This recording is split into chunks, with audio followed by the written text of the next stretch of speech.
The Locked On Podcast Network presents the Big 6 in 60. The 6 biggest national sports stories from the local experts of the Locked On Podcast Network.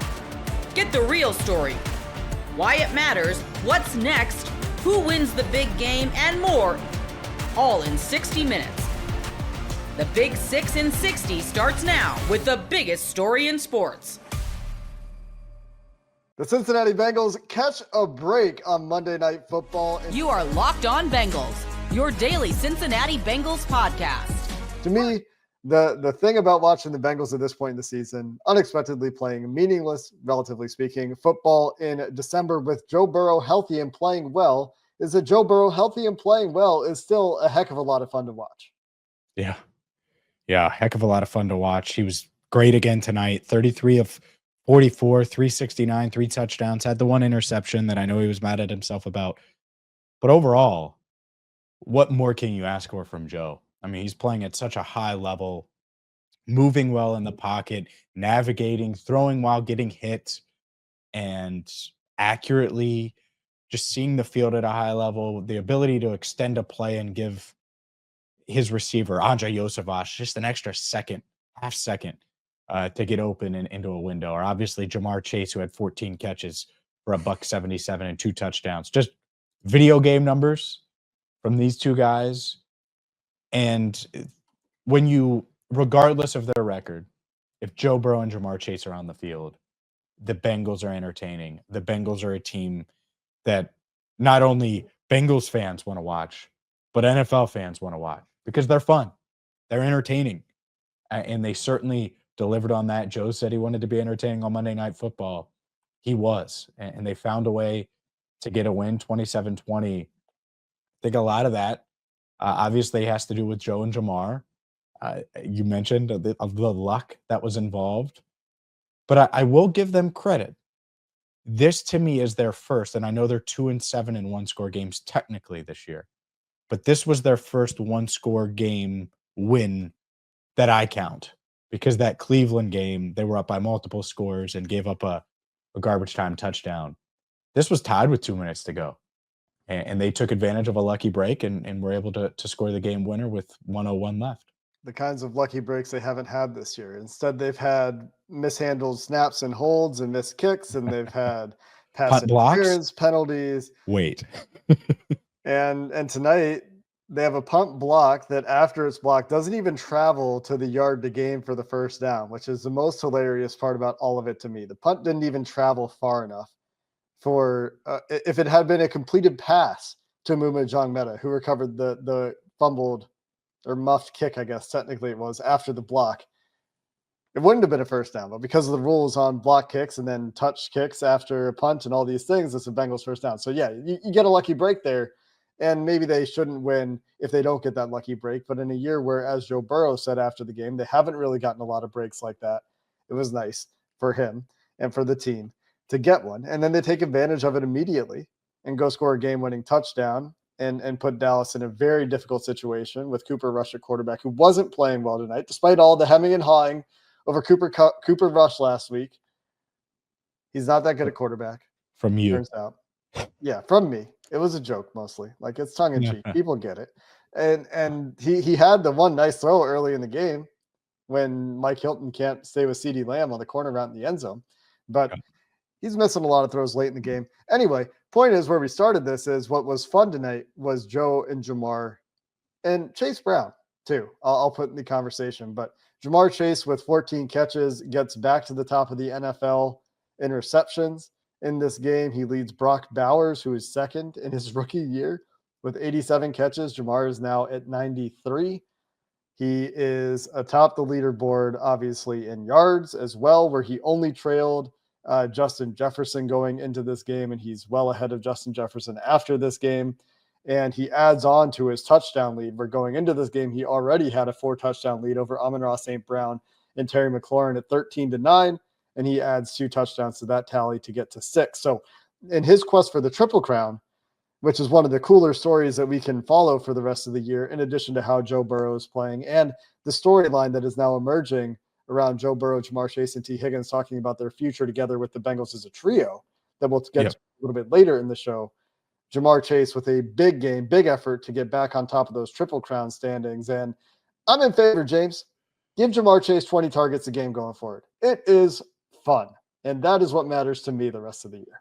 Yeah, it's a lot of fun in the way they were getting him involved. I mean, a lot in a lot of different ways, and he had so much space.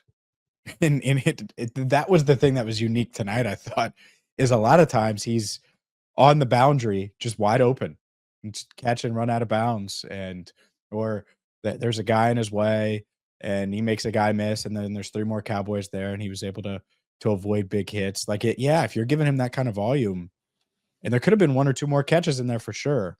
Yep. But he's at 1,319 yards on the year, 93 receptions, 15 touchdowns. He's 2 away from tying Carl Pickens for the Bengals all-time lead with 17 receiving touchdowns in a year. I'll say this. I told Jamar, when would I have talked to him? It would have been Friday. So it would have been Friday. And I said, you're 7 touchdowns away from 20. I was like, get to 20. Like, because if we're doing this, if we're having this fun, I might as well partake, right? And everyone's talking about the Triple Crown. How many receivers, and I haven't looked this up, but I should have, get 20 touchdowns in a season? Like, that's really, really hard to do. And it's going to be hard for him to do. He's got to score 5 over the next 4 games. But he has 8 touchdowns in the past 4 games. He had 3 against Baltimore, had 1 against the Chargers, 1 against the Steelers, and then 2 on Monday Night Football against the Cowboys. So he's or 7. He's had 7 in 4 games. Anyways, bad math. Point is, he's had a lot. So if you get 5 in 4 games, it's certainly doable with the volume they're giving him, the way Joe's throwing the ball. He's got a shot, and it's a lot of fun. So not only is the win awesome, Joe and Jamar are awesome, but then to your point, the other Chase Brown. I do have an answer for you on the number of receivers in NFL history to go 20? To 20 or more touchdowns in a season. Yeah, go. That is Randy Moss with 23 in 07. Yep. And Jerry Rice, top 20. There you go. In his career, at least once. Get to 20. Get to 20. That's a more exclusive club than the Triple Crown Club. Is it? Get to 20 touchdowns. Yes. I don't know how many times has a Triple Crown happened. Do you know that off the top? He would be the 3rd guy since 92. I think there's been 5 total in NFL history. He would join Steve Smith and Cooper Kupp since 92. But I think there's been a couple more to where he'd be the 5th guy to do it in league history. So it's still exclusive, but 20 touchdowns is Randy, Rice, and it could be Jamar. And that's Randy Moss in 07 with 23, Jerry Rice in 87 with 22. And unfortunately, it's not 2027. We could have kept up the every 20 years trend here, but well, he could do it in 27 as well. But get it this year. Get it this year too. And I hope he does. I think that one thing I would say to Bengals fans is it's okay to enjoy a win like this. It's okay to enjoy oh my God, Joe and Jamar are awesome. Like we know the situation. They know the situation. It doesn't mean they're not going to want to go down swinging. And we can talk about draft and coaches and all that stuff, and we're going to. But tonight was fun, and it was fun to watch those guys. Fun primarily because of those offensive weapons we're talking about. Let's get to Chase Brown coming up in just a minute. Some other thoughts on the game, and we will, I promise, get to Joe Burrow's comments about T. Higgins. We'll give some preliminary thoughts there. This is going to be something now that we're talking about for the rest of the season. Joe Burrow either applying pressure to the Bengals front office with his platform, talking about T. Higgins' future, or knows something we don't. Get ready to tackle the NFL action with FanDuel, America's #1 sportsbook, because right now new customers can bet $5 and get $150 in bonus bets if you win.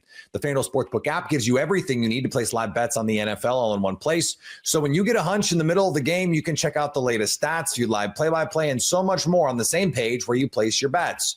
Just visit FanDuel.com to join today. You'll get started with $150 in bonus bets if you win your first $5 bet.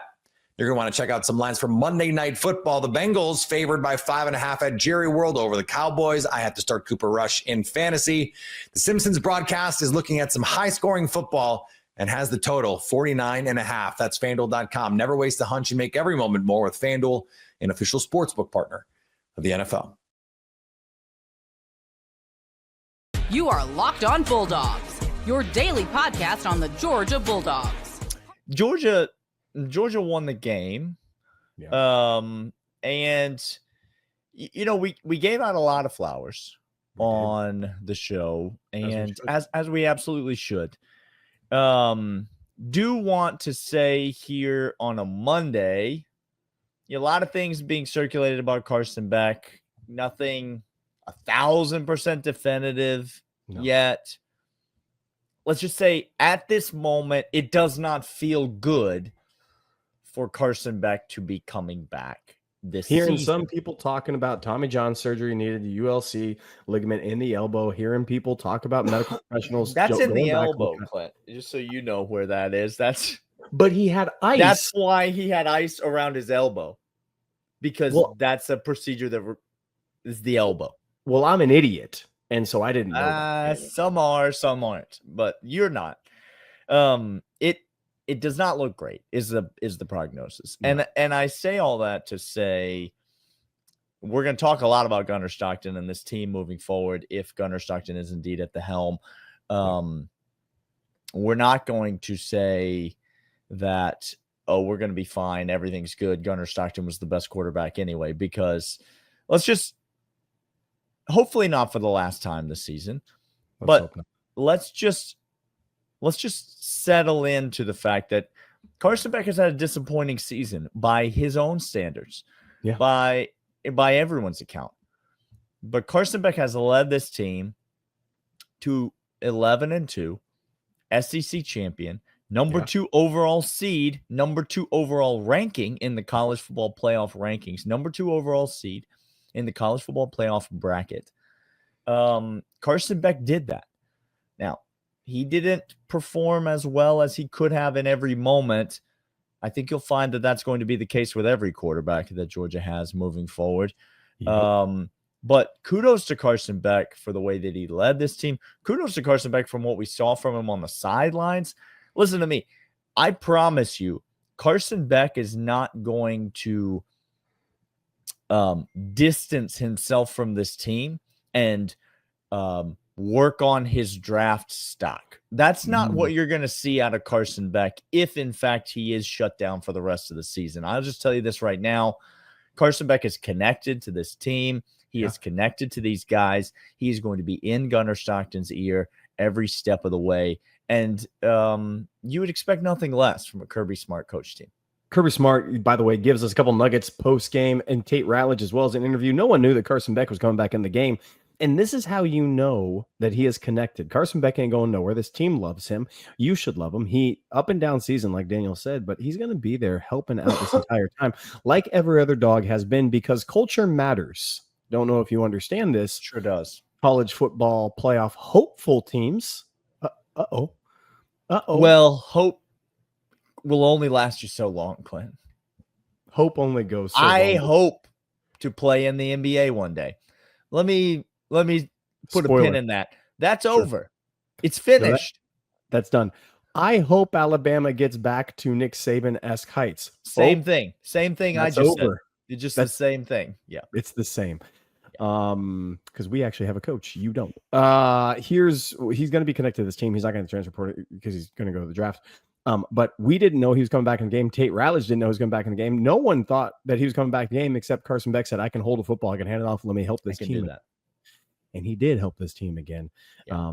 Kudos to Carson Beck. Kudos to Carson. That play is going to mean a lot to the Georgia football program for a long time. You could see the emotion on Kirby Smart's face talking about Trevor Etienne. By the way, a guy that transferred from Florida.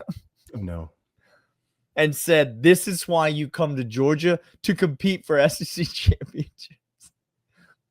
See, Clint, he was at an SEC school before this.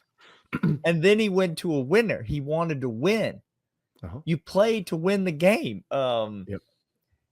Florida catching strays in Georgia's SEC championship postgame press conference is something that I always enjoy. It's a play that's going to mean a lot. And one of the key reasons for that is Carson Beck. I also want to talk about, before segment 2, I want to get into somebody that I'm concerned about. Okay. A player on this team that I did not particularly care for what I saw on Saturday from. Okay. And that brings me concern. Before we get to that, I think Kirby Smart dropped a bomb in his post-game press conference. It doesn't seem like a bomb, but let me tell you, this has ripple effects that are massive. And I just feel like we need to talk about it. He was asked about that final play that you just mentioned. Mm-hmm. And he said, well, we didn't really know. We knew that if the penalty was overturned, we knew that, an earlier in the season this had happened, and we had been prepped for it. And so we were thinking about it. If he had to come out of the game, we knew we'd be able to get it done. And then he said, and they told me on the headset that Carson could go, that Carson was going to be good, that he could go in, that he could hand the ball off. So we knew they told me on the headset that Carson was good to go. So we knew that if Gunnar had to come out for a play, that we'd be good there. We were going to put Puglisi in, and we felt great about that. But they said Carson was going to be good to go. And so we hold on. He just Carson Beck's good to go. He just skated right by it, Clint. But we didn't. Let me tell you this. Carson's good to go. Listening. That's great. Glad he was good to go. Sure. But you said, hold on, Chris. Who was it next up in that pecking order? It went Carson Beck, and then it went Gunnar Stockton, and then it went Puglisi. Ryan Puglisi, longtime friend of the show, by the way. Ryan Puglisi. Yeah, he's a third string quarterback on this team, Clint. Yeah. Let me amend that statement. Okay, go ahead. He's now the backup quarterback on your Georgia football team. We are one play away, God forbid, from Ryan Puglisi being your starting quarterback for the University of Georgia football team. I'm just going off what the head man Kirby Smart said was going to be the next quarterback into the game. I'll tell you, it's interesting, if nothing else. It's interesting that Jaden Rashada, who seems to find his way on camera on the sidelines a lot, it's interesting that he is not the guy that was reaching for a helmet in that situation. It's interesting because Ryan Puglisi, a freshman, just kind of been biding his time all year. You kind of feel like buried on the depth chart. You got more quarterbacks coming in, Montgomery coming in. This guy seems to be just trying to slot himself right in there as the next in line.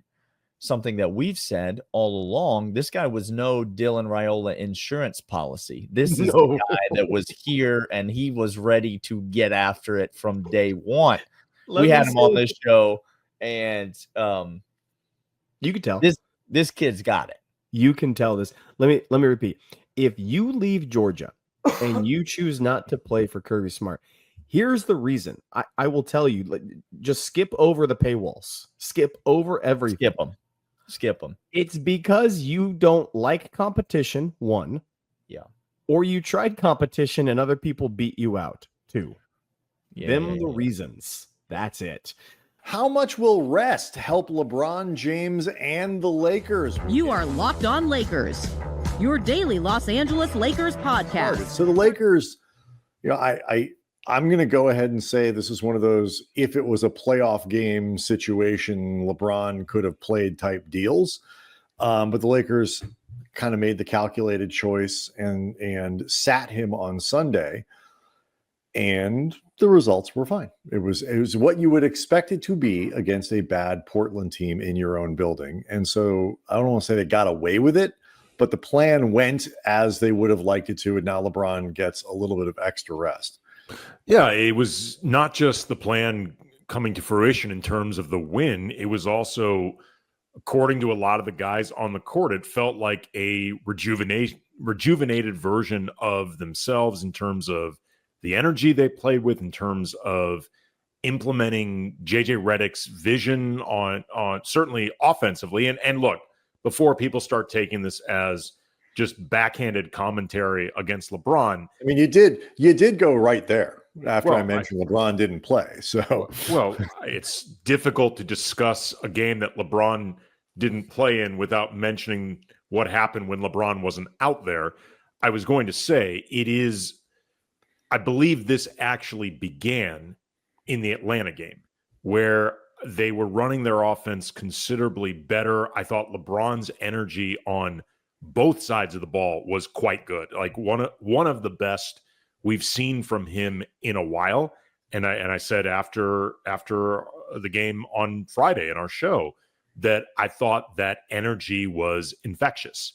And for better and for worse, this team is going to take cues from LeBron. And however necessary you feel like it is for LeBron to conserve energy over the course of 82 games, most of which gets conserved on the defensive end, there is a trickle-down effect, and it has to be accounted for in some way. So that's hopefully one of the benefits that comes from him getting this unusually sparse period of games where, he will presumably practice at least some of the time, if not all of it. Practices, yeah. Well, it was interesting. JJ Redick said that he would have 4 days off. I don't know if he just was doing the math wrong in his head when he said this after Sunday, but 4 games off would, if he took it literally, would mean LeBron starting to practice on Wednesday. Again, he might have just done the math wrong, or it's possible the Lakers aren't practicing until Wednesday. Right. I was going to say it's possible that as well, but either way, this could be very useful for LeBron, could be very useful for the whole team. What the effect will be, I'm not quite sure. I mean, because there's a few different theoretical benefits to this period mentally and schematically. Well, I think the first and most tangible thing is health, and whether, I don't know how, Austin Reeves has not seemed like close to playing since, he got hurt in the Oklahoma City game. And, it hasn't been one of those questionable, or he's listed as doubtful. It's he's out. There's no doubtful a couple times, but largely out. There's been very little mystery as to whether or not he was going to play. The mystery is he's not going to play. So even if, let's say Reeves misses Friday's game, let's say he misses Sunday's game, it is normally in a 10-day, so the Lakers just finished a 10-day stretch, an 11-day stretch where they played 7 times. So to have a setup where you're only playing twice, that means if it takes Reeves, if it takes Jackson Hayes, an extra, if they're 7 or 8 days away from returning to the lineup, it means they're only going to miss a couple more games. And so that is significant for the Lakers. I think the rest thing to me for LeBron is interesting, because I think your point about you need to find ways to get the most out of him for the games he plays, and he can't, particularly while other people are out.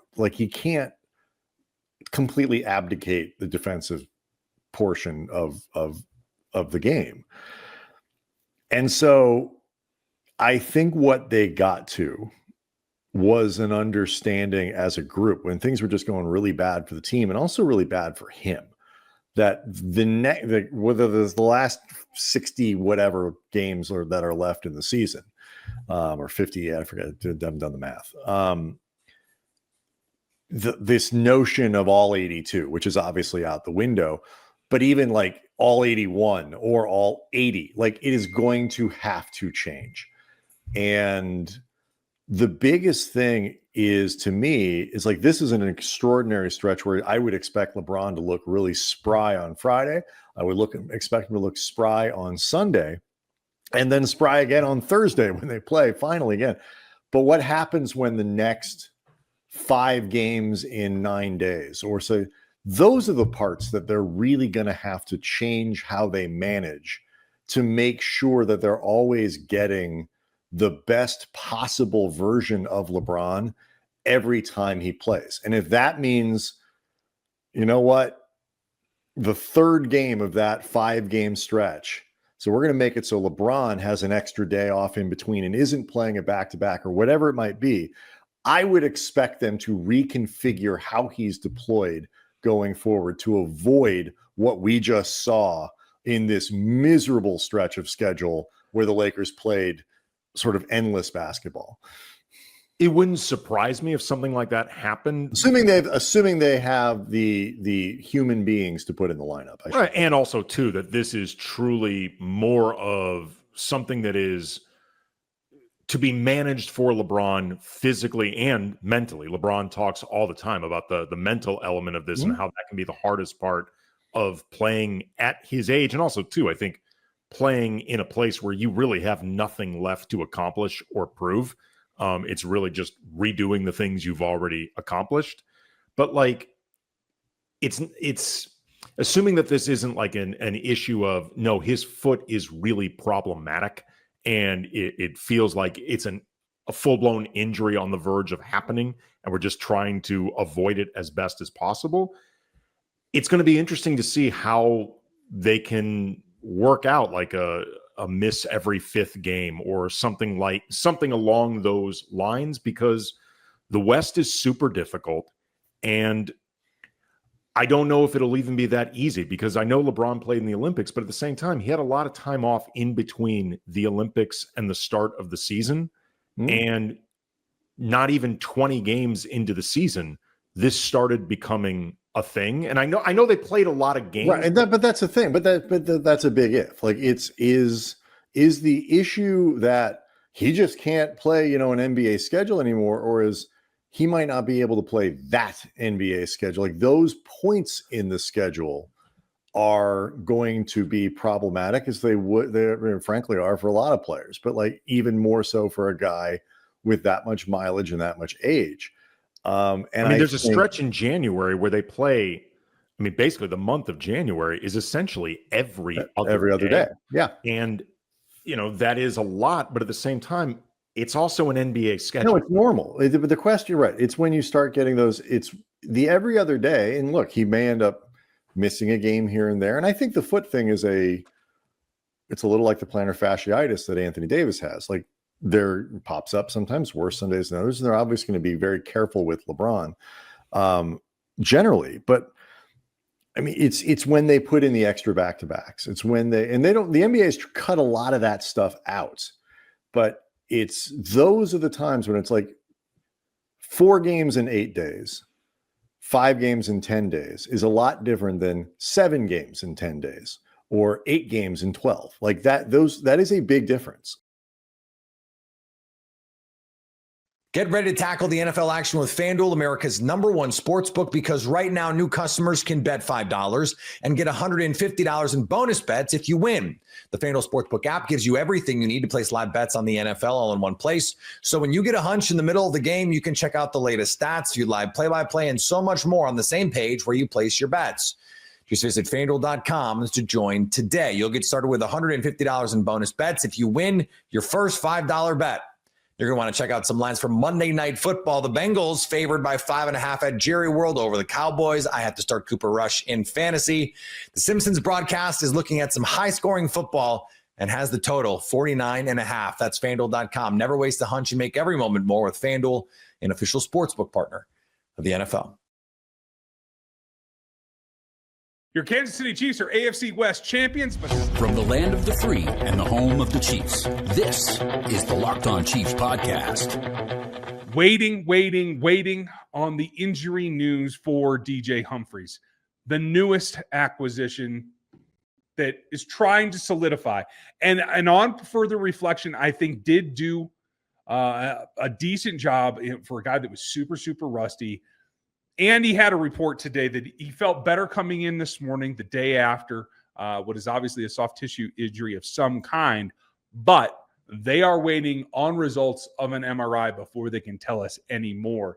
I'm not terribly surprised. A man of that size, you want to do everything that you can to take it easy on him now, get the results, get imagery that helps you diagnose it, because I do feel they rushed him into it.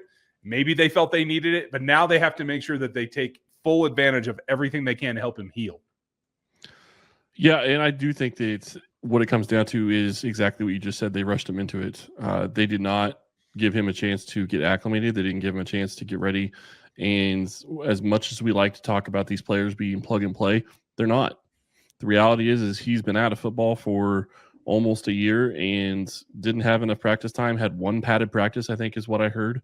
Yep. And at that point, you're not going to be ready to play. And to play, let's see, I'm trying to see. He played 60 of 69 snaps. So it's not like he didn't make it most of the game. Mm-hmm. He was there most of the game. So you get to a point where you think that, okay, that kind of soft tissue injury is not going to be as big of a deal, because I think he was still walking around on it, says he feels better.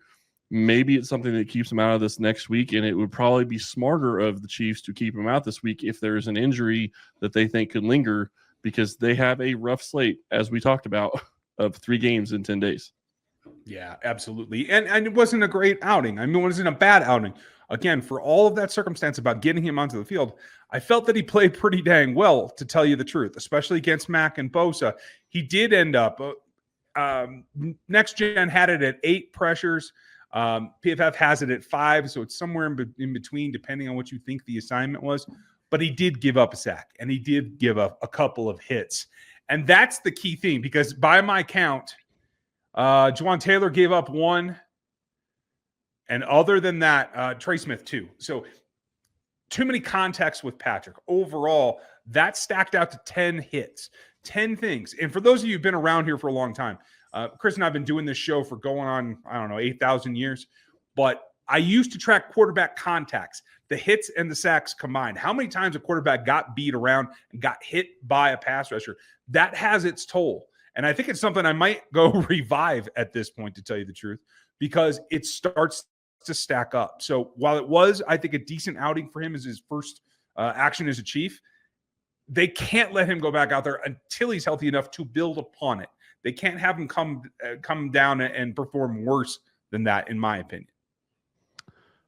And it's really hard because you're in between a rock and a hard place right now. And we'll talk about this a little bit more in a later segment about the playoff seeding and what you're looking at in the next week, which will play into all of these decisions that they've got to make that are coming up. So we'll talk about that a little bit later. But the reality is like we both said, they rushed him into this. He wasn't ready to go, and now they're dealing with a little bit of an injury. You hope that it's just a very, very mild hamstring injury, and if it keeps him out of this week's game against the Browns, it's not the best situation, obviously, because then you have to feel like you probably go back to Wanya Morris, because I don't think that you're going to be moving Tooney out there for a game. I just don't see them doing that.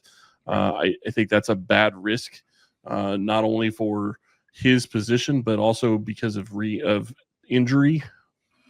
With him not usually playing out there, it's a little bit of a different position. Don't want to put him in that spot and maybe risk losing him. So to me, I think you're looking at this, and I think you have to make the best decision for your team. And it has to be a long-term decision, not just short-term. And if he has to sit this week, he has to sit this week, because they'll be playing on Saturday on a short week anyway. So try to get him as healthy as you possibly can. But I will say this, for a guy that didn't play in the preseason, didn't play in training camp, didn't do anything, I thought he looked pretty good. Yes, he got beat. Yes, it was a rough outing, but you have to realize this is his first playing since last year. Mm-hmm. It's not something where you can just step on a field and be your best. I mean, that's just not the reality of the situation when you're coming back from an injury. Yeah, not even close. I mean, and for what he is an older, late season acquisition, I thought that was a pretty decent day. The Chiefs just made another one. A new old CB is back on the roster. Steven Nelson was signed this afternoon. It got in under the wire and actually hit the transaction wire for the NFL today. So he is there, signed to the practice squad, replacing Nico Remigio, who got bumped up and actually signed to the 53 so they could replace McCole Hardman. So a little bit of rigmarole here, but let's hope that Steven Nelson is as capable of jumping back into the fray after actually retiring. He's going to get a chance to play some reps, to bring some edge to that corner room, and maybe help out the young guys along the way. The reality is I don't think he's going to be available this week, which I wouldn't put him out there this week regardless. And hopefully he's more depth than he is that they're thinking is going to come and start. When we're hoping Josh Williams is going to be okay, he'll be able to come back. I know he struggled a little bit, but you don't want to throw Steven Nelson out there after being, especially at the quarterback or at the cornerback position. You don't want to throw a guy that hasn't played all season out there and risk losing him for some kind of injury as well. So I think if you can bring him along slowly, maybe he plays in the Texans game. But I think the most likely scenario would be that he be coming in for the Steelers game, his old team. Mm-hmm. That could very well be. We talked post-game, for those of you that weren't up as late as we were, had a good conversation with Matt Derrick, and we talked about some of the guys that stood out at the time. But on for the review, a couple of things continue to stand out about just how good they're doing. And to kind of piggyback on our last topic, Wanya Morris, kudos to him. Came in and had 3 pass block opportunities, did give up pressure. I know that sounds silly to say, oh, hey, 3 snaps and you didn't collapse. Well, good job. It was the end of the ball game, obviously, and you still had premier pass rushers out there. So it's a step forward, and hopefully something maybe will help his confidence a little bit as well. Yeah, and I think that the other thing you have to throw out there with Wanya is he is coming on. I mean, he's still got his knee injury that he's dealing with, and I do think that not going the entire game really helps. Coming out cold is probably not the best thing, but as Matt said last night on our show, it also gives you a little bit of an adrenaline shot. So maybe for those first couple of snaps you're out there, you have extra adrenaline in your body because it's not something you were expecting to do. So, kudos to him for coming out there and doing a good job. I think that that's important that he continues to maybe grow and show that he can play. Obviously, I think it's Humphrey's job to lose for the rest of the year. And hopefully he's able to come in and play at least 3 of the next 4 games. I'm not as optimistic about 4-4, but we'll see. Yeah, you never quite know.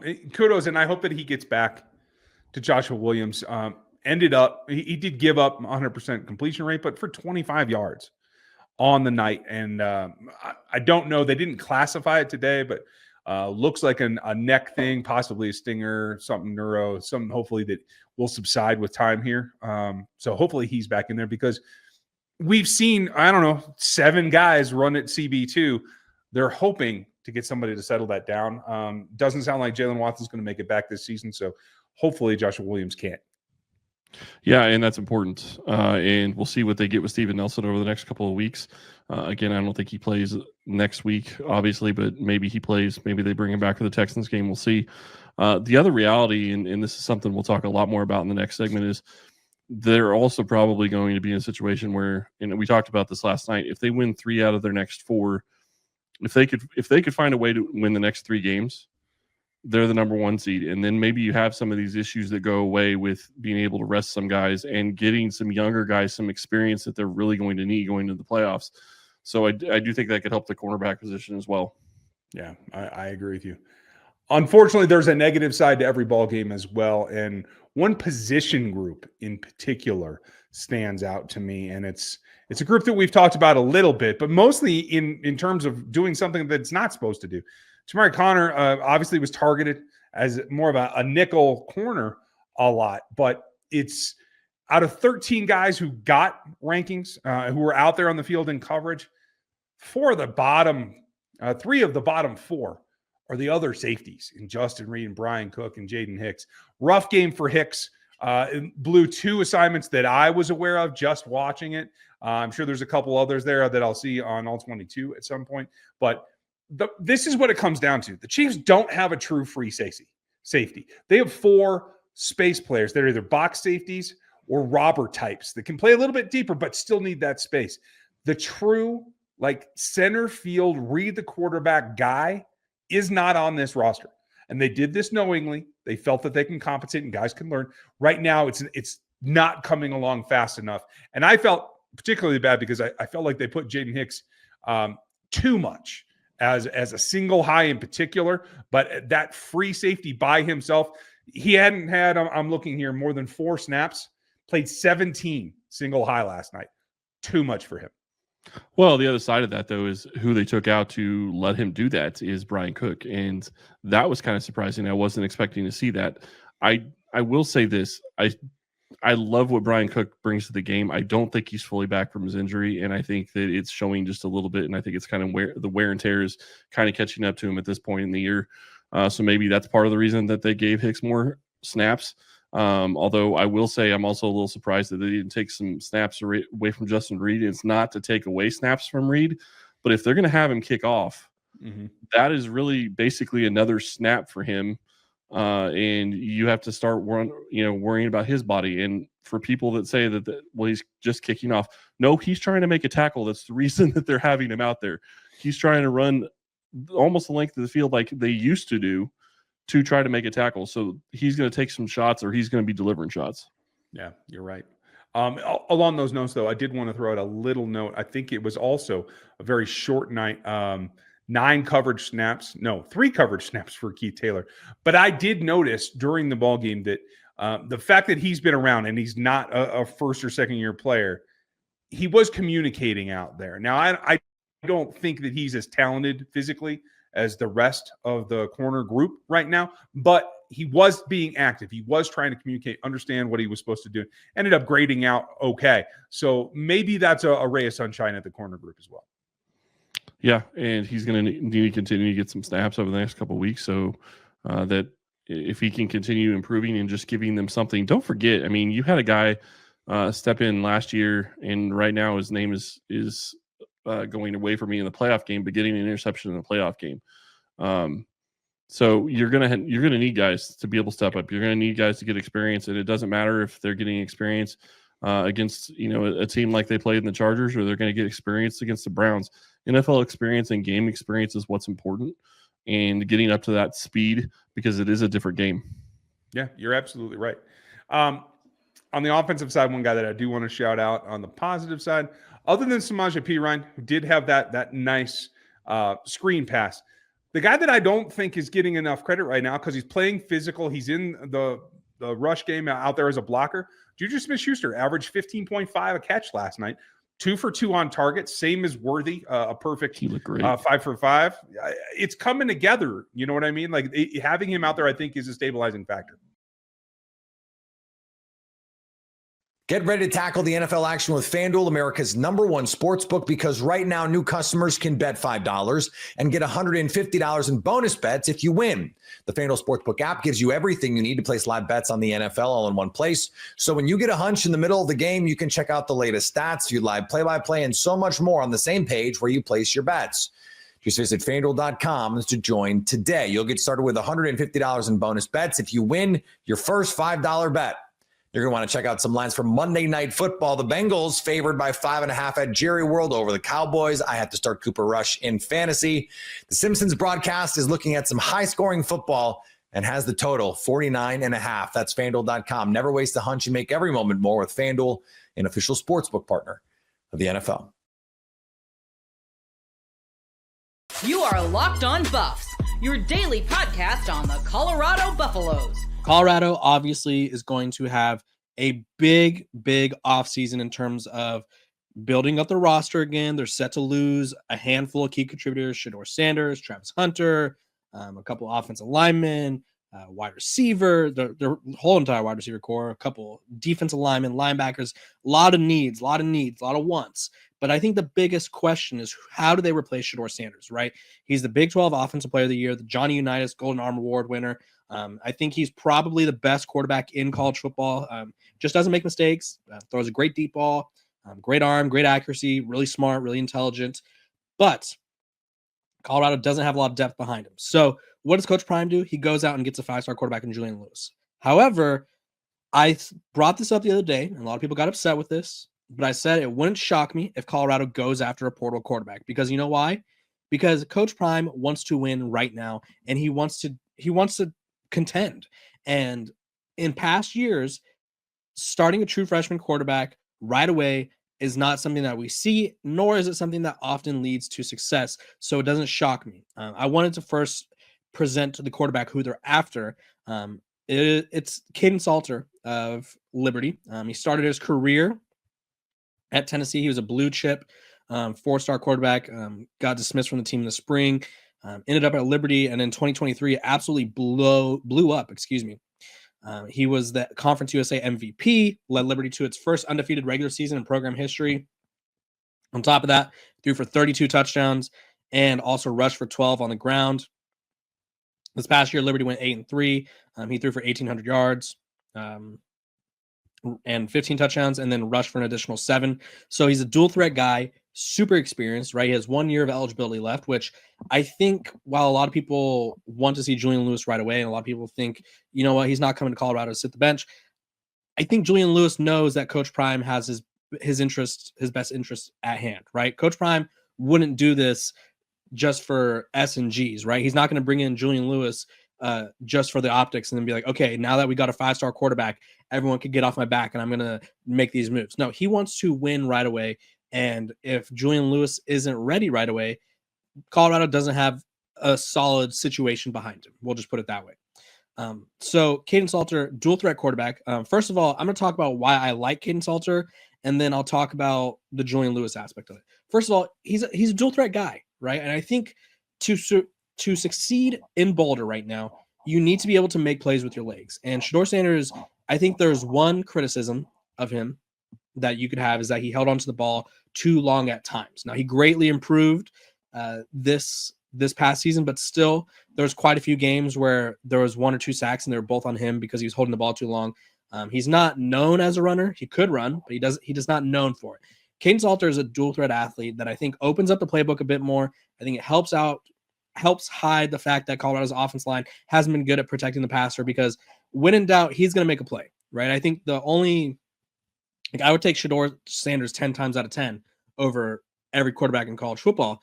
That being said, Shedeur Sanders wasn't known for taking off and making plays with his legs. He was known for extending plays and throwing the ball downfield, which, I mean, is great. But when you have an offensive line as weak as Colorado's, having a guy like Salter mask their flaws, and also it opens things up in the RPO game because teams kind of knew that Shedeur wasn't going to run. With Salter, you have to respect it. And so maybe that helps out the run game as well. So I really like I like the thought process here. Salter is ranked as the number 31 transfer in the portal, number 5 quarterback at the time I'm looking at this. And I think he'd be an interesting addition. Other programs that are after him, which I think kind of adds to the rivalry and the beef, is Syracuse, which, I mean, Colorado has no beef with, and Florida State. Coach Prime going up against his former program for a top-ranked quarterback transfer. Pretty interesting, right? But again, I think Salter brings a new dynamic to the offense with his ability to run and throw. And I think it also takes a lot of pressure off Julian Lewis, who to remind everyone, should be a senior in high school next year. He's a junior right now. He reclassed, so is basically skipping his senior year of high school. And I just wanted to go through, because I know a lot of people are going to say he's not going to come to Colorado to sit. He didn't do that. He didn't sign up for that. Well, let's just look at the quarterbacks who rank as the top quarterbacks in the country the past few years and what they've done, right? So I'm going off of 24/7 Sports' composite rankings, and this past year they had 3 5-star quarterbacks.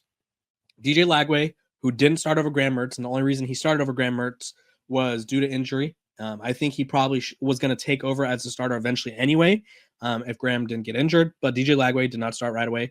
Dylan Raiola had the keys to the Nebraska program from day one. And I think even if Matt Rule doesn't want to admit that, I think he did, right? They kind of had that same thought process that a lot of people have, where it's like, why would we bring in this highly touted quarterback to have him sit behind whoever it is, right? Like, it doesn't make a lot of sense to some people, but Dylan Raiola, 5-star quarterback, didn't have the best year. He threw for 2,500 yards, 12 touchdowns, and 10 interceptions. And he started off the year pretty strong, and then he had a stretch from, it was September 28th to October 26th, where he threw for 1 touchdown and 5 interceptions. So not great. Obviously, Nebraska brought in Dana Holgerson. They made an offensive coordinator change and publicly called out some players, but Dylan Raiola didn't have the best freshman year.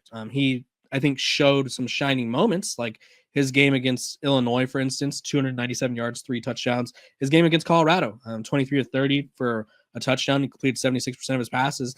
There was moments there. And I think every quarterback's different, right? Some quarterbacks are ready to play right away, others not so much. And then lastly, the last 5-star quarterback in this class, Julian Sayin, committed to Alabama, transferred to Ohio State, obviously didn't play that much because of Will Howard, so he didn't play.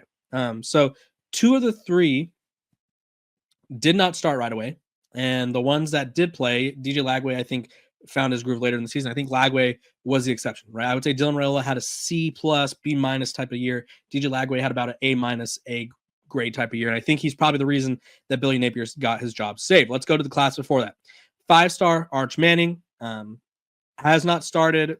He started a couple games in Quinn Ewers' absence, but has not been the starter yet. I think he's probably going to be ready next year.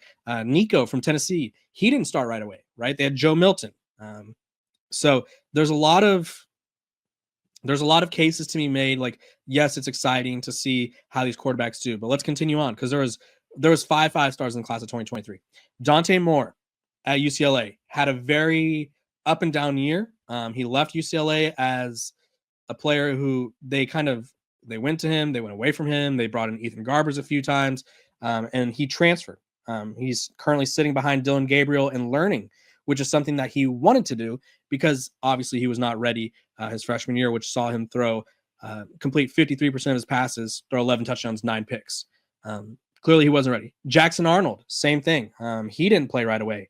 In fact, they kind of went to Dylan Gabriel, and then they're like, okay, we have this 5-star quarterback that we're excited about.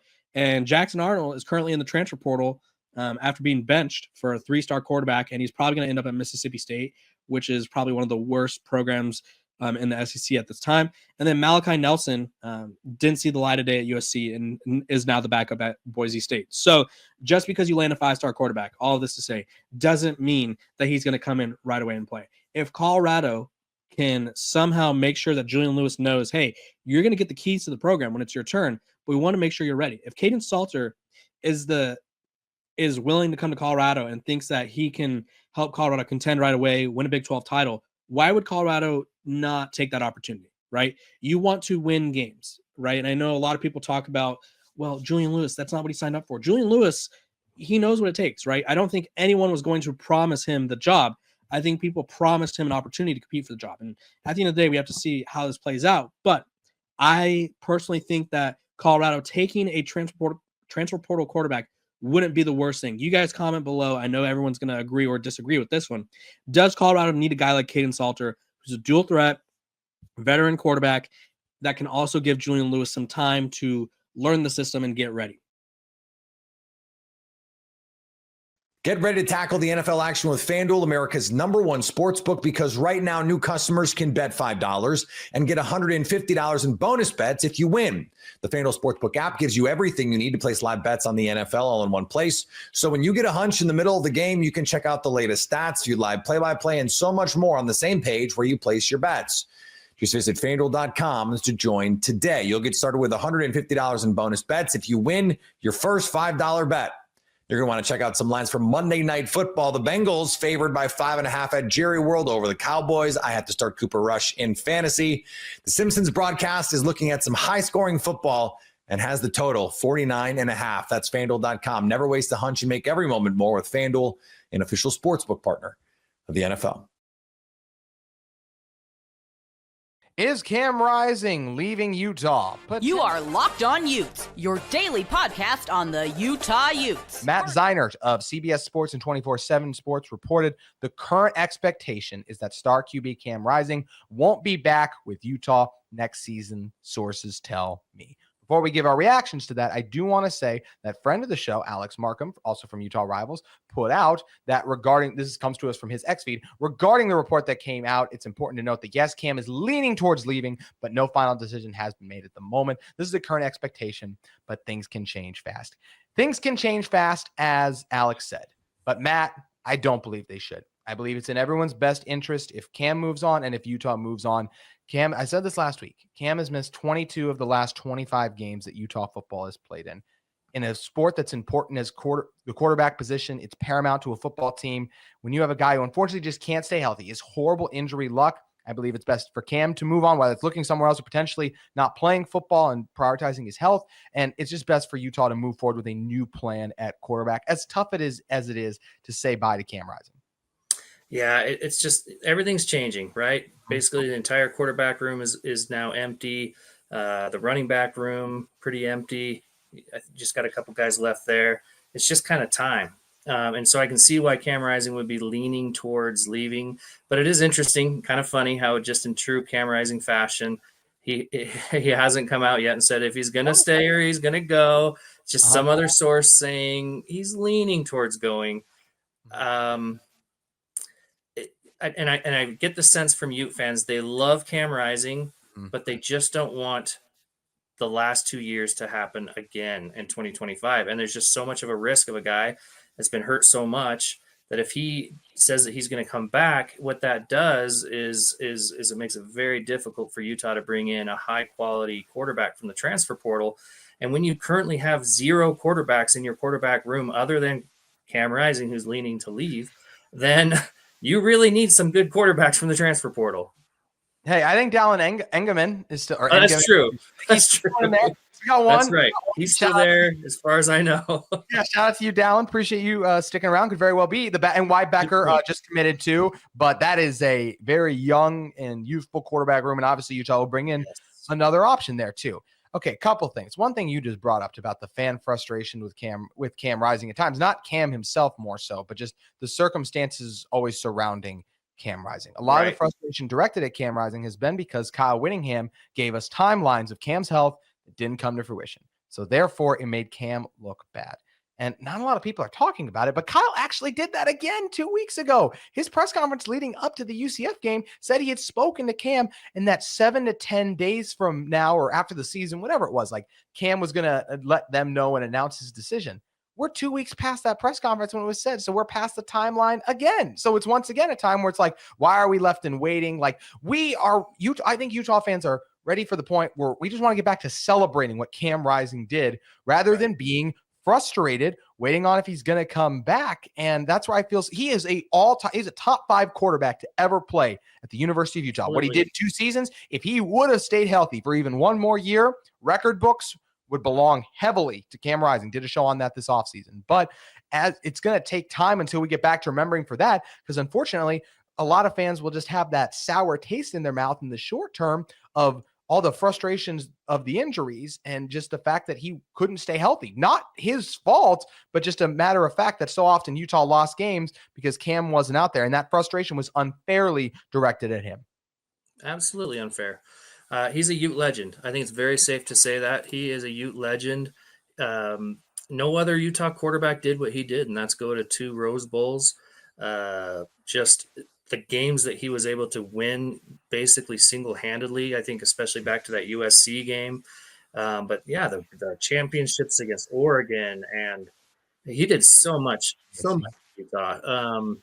But he's really been there a long, long time. And it's just time to move on.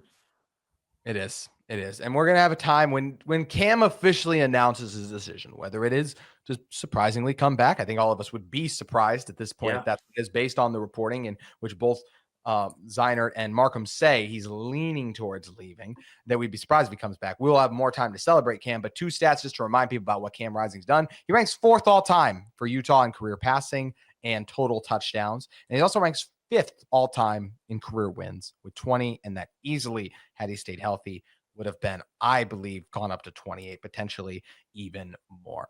One thing you also mentioned, Matt, that I want to discuss about this is just the true reality of, hey, if Cam Rising announces he's coming back, even though he's been injury or prone, like with how many games he's missed, could Utah still land a veteran quarterback? Yes. But the best quarterbacks in the portal, I don't know if they'll take Utah as their top option. Do they really want to get in a quarterback competition with a guy who, if he could stay healthy, would have a chance to beat them out? Also, even if, let's say, the veteran that Utah did add in the portal does beat Cam out, one bad game, what's everyone going to be saying? Put Cam Rising in. So it's unnecessary target on your back. You get in a competition. It's just that's the other part of this that gets so tough. It's just, how do you sell a veteran like you're our guy when this guy who's led you to 2 unprecedented heights for your program, being those 2 conference championships, is my backup for now? People are going to be clamoring him. So that's where, like you said, Matt, Utah needs to announce and get this figured out sooner rather than later. They really do. And I'm as big of a fan of Cam Rising as anybody. And if he were to come back, that would be exciting. It would be great to see him get through a full season healthy, which I don't think he's actually ever done, thinking back on it, because in the 2 Rose Bowls, he was injured. So those were kind of his 2 full seasons of being healthy, but he did get hurt in the 2 most important games of the season. So he really hasn't had a full season of health.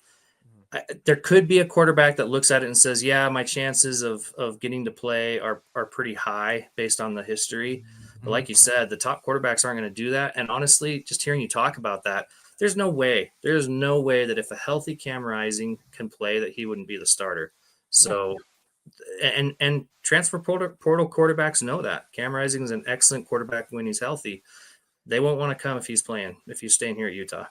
Yeah, if Cam Rising gets back to the form we saw in 22, he'll beat out pretty much anyone I believe that Utah would land in the portal. The only thing that would change that is obviously if the injuries have just changed him to a point so much where he's That's a good point. Not that guy, because I blame a lot of his, like at times, the Arizona State game, he got hurt like the third play of the game. So I'm not like, oh my gosh, Cam there. But I think the Cam against Southern Utah and Baylor, like that was just rusty Cam trying to get back to form. Yeah. Like Oh, yeah. So that's where, we just don't know. You don't know what you can get from Cam Rising. And unfortunately, the most likely outcome is he's not available. So therefore, if you're Utah, I still believe they should move on. And sounds like from the reports that what Zeinert said, that Utah probably won't be back this coming fall.